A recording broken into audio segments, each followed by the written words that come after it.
वक्त की बड़ी खबर छपरा से ये बड़ी जानकारी आपको दे। पुलिस टीम और कुख्यात रणजीत के बीच में मुठभेड़। कुख्यात रणजीत उर्फ भुअर ने पुलिस पर गोली चलाई और जवाबी कार्रवाई में पुलिस ने पैर में गोली मारी। लोडेड पिस्टल के साथ घायल रणजीत की गिरफ्तारी हो चुकी है। कई मामलों में ये फरार था और आपको बता दें कि तरैया में एसटीएफ और पुलिस के संयुक्त कार्रवाई ये दिखी है, जिसमें इस कुख्यात अपराधी को गिरफ्तार किया गया है। संतोष गुप्ता इस वक्त ज्यादा जानकारी के साथ छपरा से जुड़ चुके हैं। संतोष, कितने बजे की यह खबर है, कैसे ये मुठभेड़ हुई और सफलता पुलिस को हासिल हुई है, विस्तार से जानकारी दीजिए। जी बिल्कुल, मंगलवार शाम की ये घटना है। पता चला था कि ये रणजीत उर्फ भुअर अपने साथियों के साथ किसी अपराध की योजना बना रहा है। एसटीएफ को भी इसकी सूचना मिली थी और एसटीएफ और स्थानीय पुलिस ने मिल करके जब रेड करने के लिए रणजीत उर्फ भुअर के ठिकाने पर पहुंची तो वहां पे इसने फायरिंग कर दी, जिसके बाद पुलिस ने भी जवाबी कार्रवाई की है और जवाबी कार्रवाई में रणजीत उर्फ भुअर को पैर में गोली लगी है, जो हमें जानकारी मिल रही है। फिलहाल उसे तरैया अस्पताल में रखा गया है, जहाँ उसका इलाज कराया जा रहा है। डॉक्टर उसे देख रहे हैं। हालांकि पुलिस का कहना है कि अपराधी जो है काफी कुख्यात अपराधी है, पुलिस को इसकी तलाश थी और एसटीएफ भी इसके पीछे काफी दिनों से लगी हुई थी और एसटीएफ को ही सूचना मिली। बिल्कुल, और ये बड़ी सफलता पुलिस के हाथ, एसटीएफ के हाथ। बहुत शुक्रिया आपका संतोष तमाम जानकारी के लिए। और चलिए अब आगे बढ़ेंगे और बात मुख्यमंत्री की करेंगे, उनके सौगातों की करेंगे। देखिए, बिहार में एक के बाद एक सौगातों का ऐलान नीतीश सरकार की तरफ से किया जा रहा है और साथ ही साथ उन फैसलों पर कैबिनेट की मुहर भी लग रही है। सीएम के ऐलान के बाद डोमिसाइल के फैसले पर नीतीश मंत्रिमंडल की मुहर लग चुकी है और हाल के दिनों में नीतीश सरकार ने कौन कौन से बड़े फैसले लिए हैं, इस खास रिपोर्ट में आपको दिखाते हैं।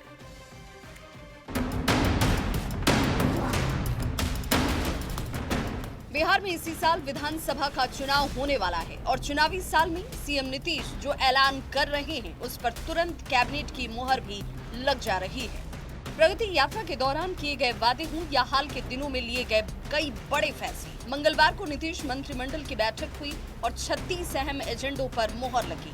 इनमें शिक्षक बहाली में डोमिसाइल का फैसला भी शामिल है। घोषणा के 24 घंटे के भीतर कैबिनेट ने इसे मंजूरी भी दे दी। अब उसमें 40% जो रिजर्वेशन है वो बिहार के ऐसे स्टूडेंट जो मैट्रिक और अथवा इंटरमीडिएट पास होंगे उनके लिए अब आरक्षित है। चुनावी साल में ही टीआरई 4 के तहत शिक्षकों की बहाली होने वाली है और इसी फेज से बिहार के युवाओं को प्राथमिकता दी जाएगी। सरकारी नौकरियों में आरक्षण और प्राथमिकता, शैक्षणिक संस्थानों में दाखिले में छूट या फिर आरक्षण और सरकारी योजना में लाभ प्राथमिकता में शामिल है। डोमिसाइल का ये फायदा है कि बिहार से पढ़े लिखे युवाओं को शिक्षक बहाली में आरक्षण हासिल होगा। चुनावी साल में सीएम नीतीश का ये कोई पहला मास्टर स्ट्रोक नहीं है। हाल के दिनों में डबल इंजन वाली एनडीए सरकार ने कई बड़े फैसले लिए। शिक्षक बहाली में डोमिसाइल लागू किया, 35% महिला आरक्षण में डोमिसाइल को लागू किया गया। रसोईया का मानदेय 1650 से 3300 रुपए किया गया।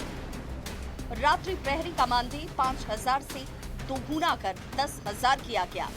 पीटी टीचर का मानदेय 8,000 से बढ़ाकर 16,000 हुआ। आशा वर्कर को 1,000 की जगह 3,000 और ममता दीदियों को प्रति प्रसव 300 की जगह 600 रुपए देने का निर्णय लिया गया। पिछले महीने भी नीतीश सरकार से बिहार की महिलाओं को, बुजुर्गों को, युवाओं को कई बड़ी सौगात हुई, जिनके हाथों में इस बार सत्ता की चाबी हो सकती है। इस बड़े वोट बैंक को साधने के लिए सरकार ने सामाजिक सुरक्षा पेंशन को 400 से बढ़ाकर 1100 कर दिया है। अब विधवा, बुजुर्ग और दिव्यांग को 1100 रुपए मिलेंगे। घरेलू उपभोक्ताओं के लिए 125 यूनिट बिजली को फ्री कर दिया गया। निर्धन परिवार के लिए सौर ऊर्जा का पूरा खर्च सरकार उठाने का ऐलान कर चुकी है। पत्रकारों को 6,000 की जगह 15,000 पेंशन देने की घोषणा भी शामिल है। इन घोषणाओं में सबसे ज्यादा फोकस बिहार के युवाओं पर रहा। सीएम ने अगले 5 साल में 2030 तक 1 करोड़ सरकारी नौकरी और रोजगार देने का वादा किया है। इसके लिए युवा आयोग का गठन किया जा चुका है। सफाई कर्मचारियों के लिए भी आयोग का गठन हुआ और मुख्यमंत्री कलाकार पेंशन योजना को मंजूरी मिली। यानी विपक्ष जिन मुद्दों के सहारे सत्ता की कुर्सी तक पहुंचने की जुगत में था, सीएम नीतीश ने उससे एक कदम आगे अपनी चाल चल दी। पटना संवाददाता संजय कुमार के साथ ब्यूरो रिपोर्ट, न्यूज़ 18। तो चुनावी साल में बिहार की जनता को एक के बाद एक कई बड़ी सौगातें मिलने पर सियासत भी गर्मा गई है। नेता प्रतिपक्ष तेजस्वी यादव एनडीए सरकार पर नकल करने का आरोप लगा रहे हैं और इस पर सत्ता पक्ष ने भी नेता प्रतिपक्ष पर चौतरफा हमला किया। विपक्ष से सवाल पूछा कि फैसला अगर सीएम नीतीश का है तो क्रेडिट आखिर विपक्ष को कैसे चाहिए। ये रिपोर्ट आपको दिखाते हैं।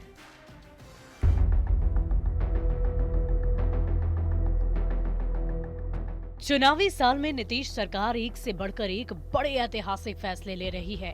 कई घोषणाएं और लोक लुभावन वादों को लेकर विपक्ष सरकार पर हमलावर है। डोमिसाइल नीति की घोषणा पर श्रेय लेने की होड़ मची है। मंगलवार को नेता प्रतिपक्ष तेजस्वी यादव ने दावा किया कि उन्होंने डोमिसाइल लागू करने का वादा किया था। एनडीए सरकार सिर्फ और सिर्फ कॉपी कर रही है। जो विपक्ष जो तेजस्वी कह रहा है, चाहे फ्री बिजली का हो, चाहे आपका युवा आयोग का हो, और भी कई ऐसे उदाहरण हैं जो सरकार ने जो है कॉपी किया है, पेंशन का हो, हर चीज़ जो है जो हम लोग कह रहे हैं वही करते हैं।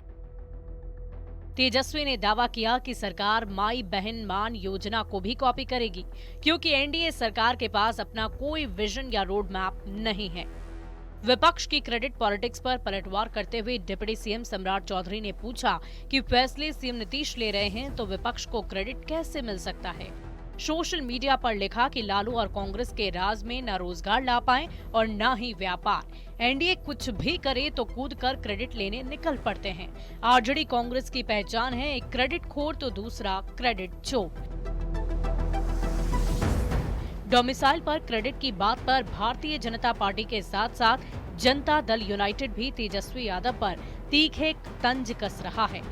समाज कल्याण मंत्री मदन सहनी ने भी तेजस्वी को आड़े हाथों लिया और नेता प्रतिपक्ष को सिर्फ बयानवीर बताया। आरोप लगाया कि लालू प्रसाद और राबड़ी देवी को 15 साल मौका मिला, लेकिन पति पत्नी के राज में कुछ काम नहीं हुआ। जो क्रेडिट की बात है तो इसका क्रेडिट किसी को नहीं मिलने वाला है और विपक्ष को किस लिए मिलेगा। जिस समय इनको 15 साल मौका मिला था तो यहाँ के युवाओं को पलायन करना पड़ा, यहाँ के व्यवसायियों को पलायन करना पड़ा। दरअसल नीतीश सरकार ने चुनावी साल में एक बड़ा मास्टर स्ट्रोक खेला और डोमिसाइल लागू करने का फैसला लिया। इससे स्थानीय युवाओं को नौकरी में प्राथमिकता दी जाएगी। नौकरी में मूल निवासियों को तवज्जो मिलेगा। बिहार में नौकरी मिलने पर पलायन कम होगा। प्रतियोगी परीक्षा में बाहर के लोगों से मुकाबला नहीं होगा। तेजस्वी भी यही वादा कर रहे थे, जिसे सरकार ने चुनाव से पहले ही पूरा कर दिया। ऐसे में देखना होगा कि क्रेडिट पॉलिटिक्स आगे क्या मोड़ लेती है। पटना से संवाददाता शैलेंद्र कुमार के साथ ब्यूरो रिपोर्ट, न्यूज़ 18। देखिए, डोमिसाइल पर तेजस्वी के एजेंडे को चुराने के आरोप पर बीजेपी और जेडीयू ने तेजस्वी को जवाब दिया। मंत्री विजय चौधरी ने तेजस्वी पर सियासत चमकाने का आरोप लगाया। बीजेपी के राष्ट्रीय सचिव ऋतुराज सिन्हा ने कहा कि विपक्ष का काम सिर्फ झूठ बोलना और फर्जीवाड़ा करना है।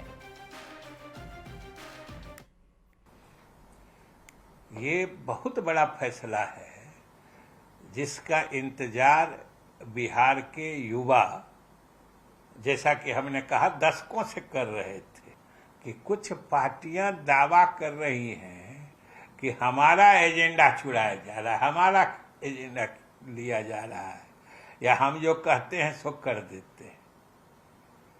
तो ये भी बिहार के लोग आखिर देख के समझ रहे होंगे ना कि कोई आदमी या कोई राजनीतिक पार्टी अगर कुछ मांग करता है किसी के लिए, युवाओं के लिए या किसी खास वर्ग के लिए। देखिए, विपक्षी पार्टियां जो हैं उनके पास दो ही काम बचा है। एक है झूठ बोलना, कभी एसआईआर को लेके झूठ बोलते हैं, कभी डुप्लीकेट वोटर कार्ड पे पकड़ाने के बाद बैकफुट पे चले जाते हैं, और जो बढ़िया काम बिहार में हो रहा है उस सब काम का श्रेय लेने के फिराक में रहते हैं। और चलिए आगे बढ़ते हुए अब बात तेज प्रताप यादव की करेंगे। देखिए, लालू प्रसाद के बड़े बेटे और हसनपुर विधायक तेज प्रताप यादव ने एक बड़ा बयान दिया जिससे सियासी बवाल मच गया है। दरअसल तेज प्रताप यादव ने आरजेडी और कांग्रेस को टीम तेज प्रताप यादव के साथ गठबंधन करने का ऑफर दिया है। तेज प्रताप ने कहा कि मुझे विश्वास है कि हम आगे बढ़ रहे हैं, नई शुरुआत की नई पारी खेलने जा रहे हैं। कई लोग हमारी ताकत को तोड़ने में लगेंगे, लेकिन मैं अपने गठबंधन से जोड़ने के लिए आरजेडी और कांग्रेस को भी न्योता दे रहा हूं। अगर आरजेडी और कांग्रेस को भी टीम तेज प्रताप यादव के साथ जुड़ना है तो वो जुड़ सकते हैं। तेज प्रताप ने कहा कि हमने शुरू से तेजस्वी यादव को आशीर्वाद दिया कि अगर आरजेडी को टीम तेज प्रताप यादव से जुड़ना अगर वो चाहते हैं तो जुड़ सकता है।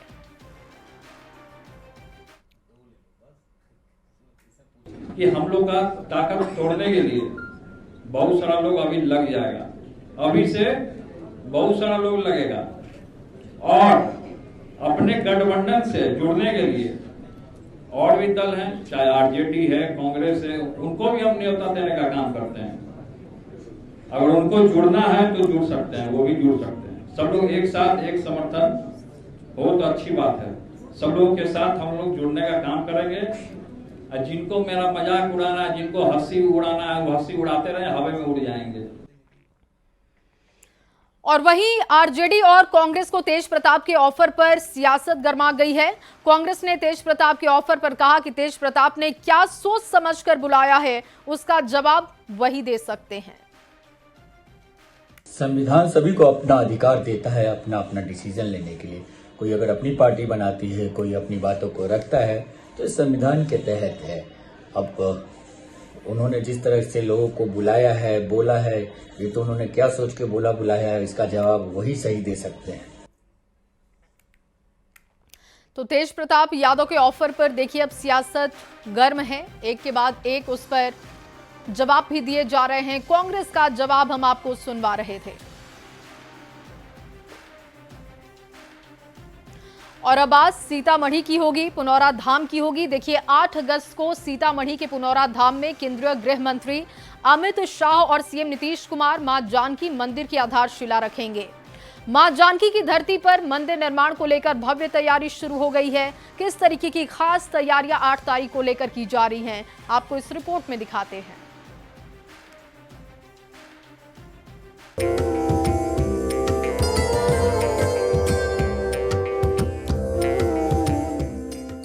सीतामढ़ी के पुनौरा धाम में मां जानकी के भव्य और दिव्य मंदिर बनाने की तैयारी शुरू हो गई है। मिथिला की पावन धरती एक बार फिर ऐतिहासिक पल की गवाह बनने जा रही है। पुनौरा धाम माता जानकी के भव्य मंदिर निर्माण के लिए 8 अगस्त को भूमि पूजन है। केंद्रीय गृह मंत्री अमित शाह और सीएम नीतीश कुमार भूमि पूजन में शामिल होंगे। बीजेपी की तरफ से इसके लिए खास अभियान चलाया जा रहा है। 882 करोड़ की लागत से अयोध्या के राम मंदिर की तर्ज पर माता जानकी मंदिर के भव्य निर्माण किए जाएंगे। मां जानकी के मंदिर की आधारशिला को लेकर प्रशासनिक स्तर पर तैयारियां तेजी से चल रही हैं। राज्य के मुख्य सचिव अमृतलाल मीणा, डीजीपी विनय कुमार और पर्यटन सचिव हेलीकॉप्टर से स्थल पर पहुंचे और सुरक्षा व्यवस्था समेत सभी तैयारियों का जायजा लिया।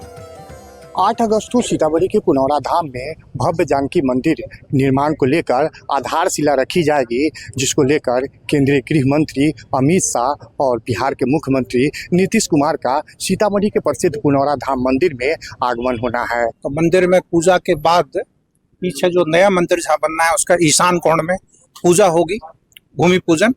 उसके बाद मंदिर का निर्माण कार्य शुरू होगा। उसके बाद सभा स्थल पर जाएंगे गृह मंत्री जी और माननीय मुख्यमंत्री जी, और वहाँ पर सभा को संबोधित करेंगे। उसी की तैयारी के लिए हम लोग आए थे। सारी तैयारी अच्छे से चल रही है।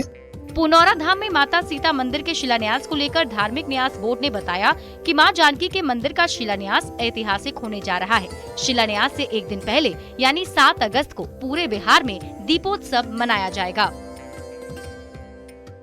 बिहार के लिए एक अद्भुत क्षण 8 अगस्त को आने वाला है, जिसमें हमारे माननीय गृह मंत्री और प्रदेश के मुखिया माननीय नीतीश कुमार जी इसका शिलान्यास करने वाले हैं। उसी संबंध में आज प्रेस मीटिंग का कार्यक्रम रखा गया है।